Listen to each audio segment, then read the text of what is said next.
बात करेंगे बिहार विधानसभा चुनाव की, क्योंकि बिहार विधानसभा चुनाव में आज गृह मंत्री अमित शाह ने दरभंगा के अलीनगर में एनडीए की एक विशाल रैली को संबोधित किया। मंच से उन्होंने बीजेपी प्रत्याशी मैथिली ठाकुर के लिए वोट मांगा। मिथिला की जनता से मिथिला की बेटी को भारी बहुमत से जिताने की अपील की। अमित शाह ने अपने संबोधन की शुरुआत स्वर कोकिला स्वर्गीय शारदा सिन्हा को नमन करते हुए की। उन्होंने कहा कि प्रधानमंत्री नरेंद्र मोदी ने मिथिला की अस्मिता को सम्मान दिया। जननायक कर्पूरी ठाकुर को भारत रत्न और शारदा सिन्हा को पद्म विभूषण देकर मिथिलांचल का गौरव बढ़ाया है।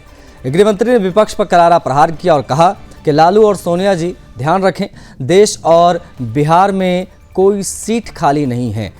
केंद्र में पीएम मोदी हैं, बिहार में नीतीश कुमार हैं।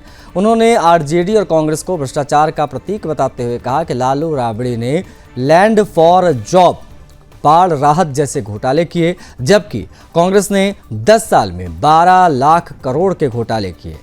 अमित शाह ने कहा कि बीजेपी ने युवाओं को राजनीति में जगह दी है। हमने 25 वर्षीय युवा मैथिली ठाकुर को बिना किसी राजनीतिक पृष्ठभूमि के टिकट दिया, जबकि विपक्ष में सिर्फ परिवारवाद रहता है।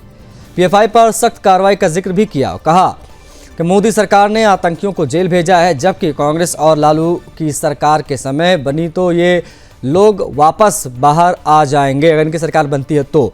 शाह ने दरभंगा के विकास की भी झलक दिखाई। उन्होंने कहा कि दरभंगा में एम्स का निर्माण तेजी से चल रहा है, मेट्रो सेवा शुरू होने वाली है और कमला नदी पर पुल, बाईपास और रेलवे स्टेशन का निर्माण पूरा हो रहा है। इसके अलावा मखाना बोर्ड की स्थापना और कोसी नहर परियोजना से बाढ़ नियंत्रण के प्रयास भी जारी हैं। अंत में उन्होंने कहा कि पहले मतदान करें, फिर जलपान करें और जनता से एनडीए प्रत्याशियों को भारी मतों से जिताने की अपील की। अमित शाह की ये रैली न सिर्फ राजनीतिक संदेश लेकर आई, बल्कि मिथिला की संस्कृति, गौरव और विकास की नई दिशा का ऐलान भी करती दिखाई दी।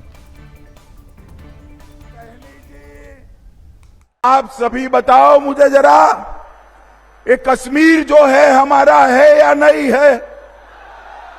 क्यों भाई, आवाज को क्या हो गया है? भाषण तो मैं दे रहा हूं। ये कश्मीर हमारा है या नहीं है? धारा 370 जानी चाहिए थी या नहीं जानी चाहिए थी? भाइयों बहनों, एक कांग्रेस पार्टी है लालू एंड कंपनी, धारा 370 को 70 साल से बचाकर बैठी थी। मोदी जी ने धारा 370 को 5 अगस्त 2019 को हमेशा के लिए समाप्त कर दिया। और भाइयों बहनों, इतना ही नहीं, एक जमाना था जब आतंकवादी भारत की भूमि को लहूलुहान कर चले जाते थे, कोई जवाब नहीं मिलता।